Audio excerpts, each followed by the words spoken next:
আসসালামু আলাইকুম দর্শক, আমি এখন যাচ্ছি নাটোর শহরের প্রাণকেন্দ্র থেকে কয়েক কিলোমিটার দূরে এক ঐতিহাসিক রাজবাড়ির দিকে, যাকে রানী ভবানীর রাজপ্রাসাদ বলে থাকে।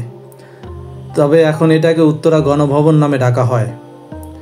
রানী ভবানী ছিলেন বাংলার একজন প্রখ্যাত নারী জমিদার ও সমাজসেবিকা, যিনি 18শো শতকে নাটোরে বিশাল জমিদারি সাম্রাজ্য পরিচালনা করেছেন। চলুন দর্শক, সংক্ষিপ্ত স্বরে রানী ভবানী ও তার রাজপ্রাসাদ সম্পর্কে কিছু তথ্য জানা যাক।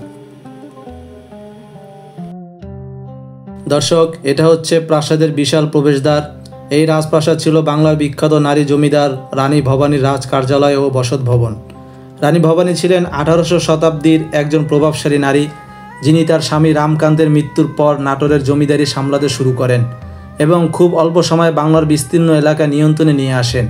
তিনি ছিলেন একাধারে শাসক, দানবীর ও সংস্কৃতির পৃষ্ঠপোষক। তিনি মুর্শিদাবাদ থেকে শুরু করে কাশীতে পর্যন্ত বহু মন্দির, রাস্তা, পুকুর, স্কুল ও জনকল্যাণমূলক কাজ করেছেন। এই রাজবাড়ির ভিতরেই ছিল তার রাজদরবার, প্রশাসনিক কক্ষ এবং বসবাসের জায়গা। বর্তমানে এই রাজপ্রাসাদটি পরিচিত উত্তরা গণভবন নামে। এটা এখন রাষ্ট্রপতির উত্তরাঞ্চল সফরের সরকারি বাসভবন হিসেবে ব্যবহৃত হয়, তবে নির্দিষ্ট সময় ও তারিখে সাধারণ দর্শনার্থীদের জন্য এটি উন্মুক্ত থাকে। দর্শক, এটি হচ্ছে জাদুঘর, যেখানে রানী ভবানীর ব্যবহৃত আসবাবপত্র, ছবি ও জমিদারি আমলের নানা দলিল রয়েছে। দর্শক, স্থাপত্যের দিক থেকে প্রাসাদটি খুবই চমৎকার। প্রবেশ করলেই চোখে পড়ে সুদৃশ্য দরজা, বড় বারান্দা, ইউরোপীয় ধাঁচের পিলার আর দেশীয় কারুকার্যের মিশ্রণ। প্রাসাদের চারপাশ জুড়ে বিস্তৃত সবুজ অঙ্গন ও বাগান রয়েছে। বহু জাতের গাছ, ছায়াময় বৃক্ষ এবং ফুলের গাছ বাগানটিকে করেছে মনোমুগ্ধকর। এক সময় এই বাগানে রাজপরিবার হাঁটাহাঁটি করতেন, অতিথিদের নিয়ে বসতেন এবং পূজার আয়োজন করতেন। দর্শক, রাজবাড়ির ভিতরে রয়েছে বেশ কয়েকটি পুরনো ঐতিহাসিক ভবন বা মহল।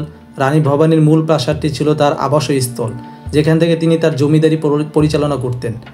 এই ভবনের ঘরগুলো ছিল বিশাল, উঁচু ছাদযুক্ত এবং কাঠ ও ইটের নিখুঁত কারুকাজে সাজানো। এছাড়াও অতিথিদের জন্য আলাদা অতিথি ভবন, প্রশাসনিক কাজে ব্যবহৃত সামন্ত ভবন এবং উৎসব পালনের জন্য দোলমঞ্চের মতো স্থাপনাও রয়েছে। ধারণা করা হয় রাজবাড়ির ভিতরে অন্তত 5 থেকে 6টি প্রধান মহল রয়েছে, যদিও এর কিছু এখন ধ্বংসপ্রাপ্ত। দর্শক, রাজবাড়ির অন্যতম আকর্ষণ হলো পুকুর ও জলাধার। এখানে রয়েছে বেশ কয়েকটি বড় পুকুর, যেগুলো একসময় রানী ও রাজ পরিবারের দৈনন্দিন কাজে ব্যবহৃত হতো। পুকুরের পাশে ঘাট ও স্নানঘর এখনও কিছুটা অবকৃত অবস্থায় রয়েছে, যা সেই সময়ের জল ব্যবস্থার নিদর্শন বহন করে।